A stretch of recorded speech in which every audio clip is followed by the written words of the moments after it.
Hey friends, and welcome to the Paparazzi Stars podcast. Here we chat about all things paparazzi.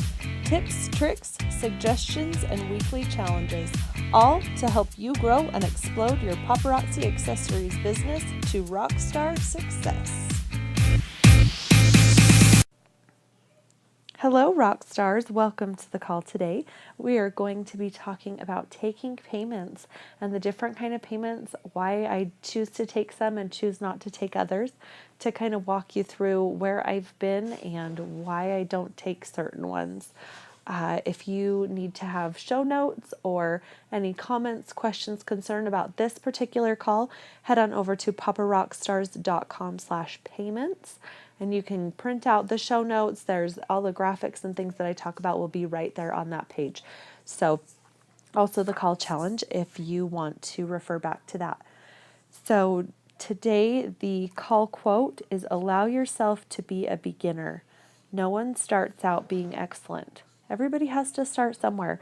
And my beginning was a long time ago, so don't compare your now to my now. It's completely different. Allow yourself to be a beginner, and just kind of what these calls are helping you do to help you grow and to help you get out of that beginner phase as quick as possible with the best knowledge possible, so that you don't have to make some of those trips and stumbles that I made when I was first starting.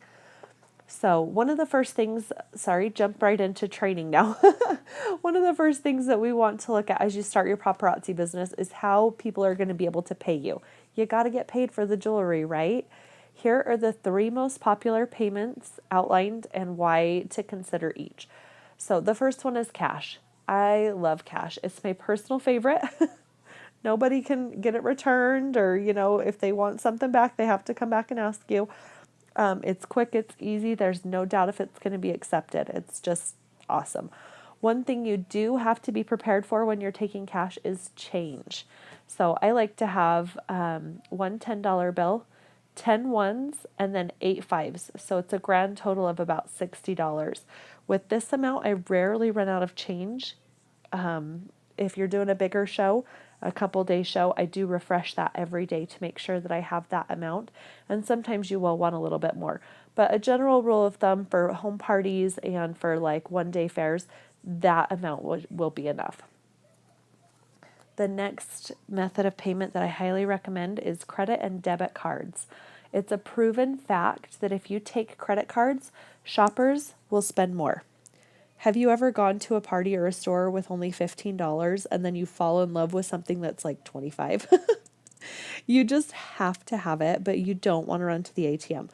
So you're thinking to yourself, man, if they don't take a credit card, then I'm not going to get it because it's just too much hassle.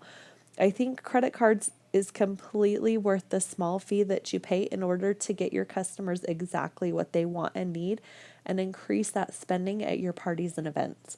And it really does. It does increase that spending.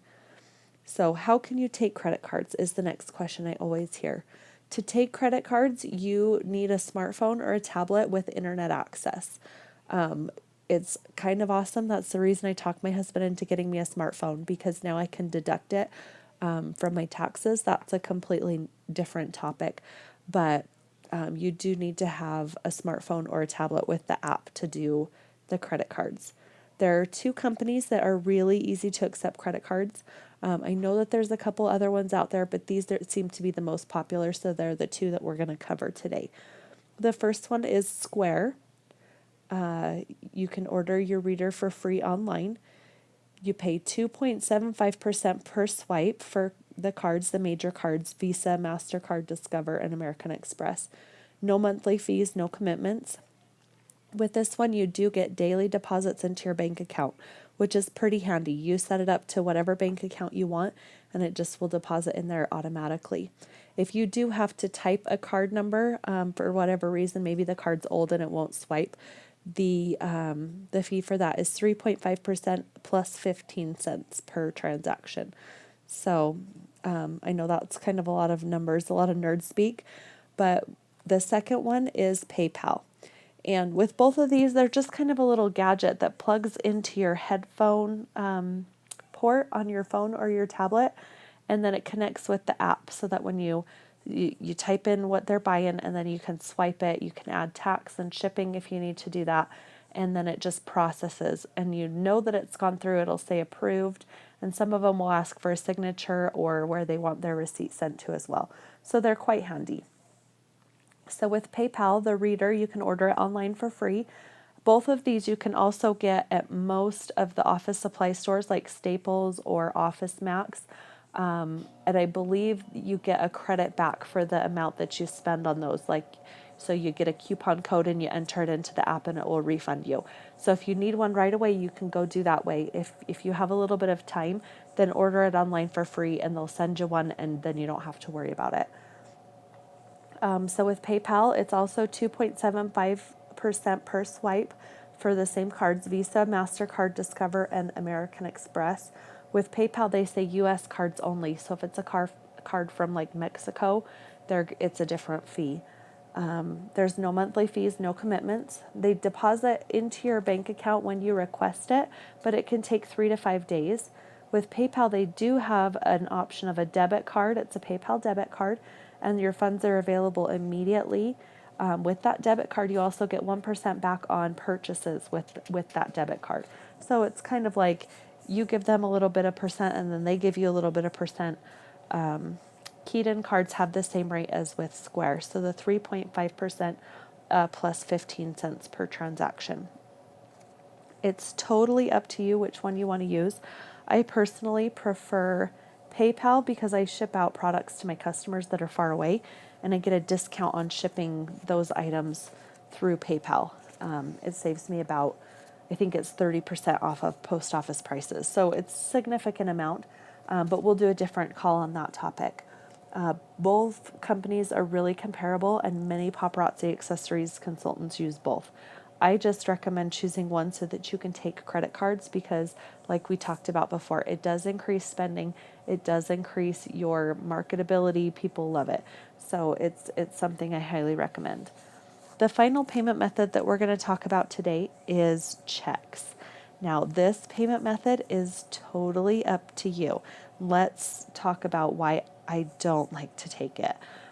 With cash or credit card, you have all your money up front. It's yours. You know it's there. You're good to go. With a check, you're trusting a customer that they will have enough money in their bank when you go to cash it.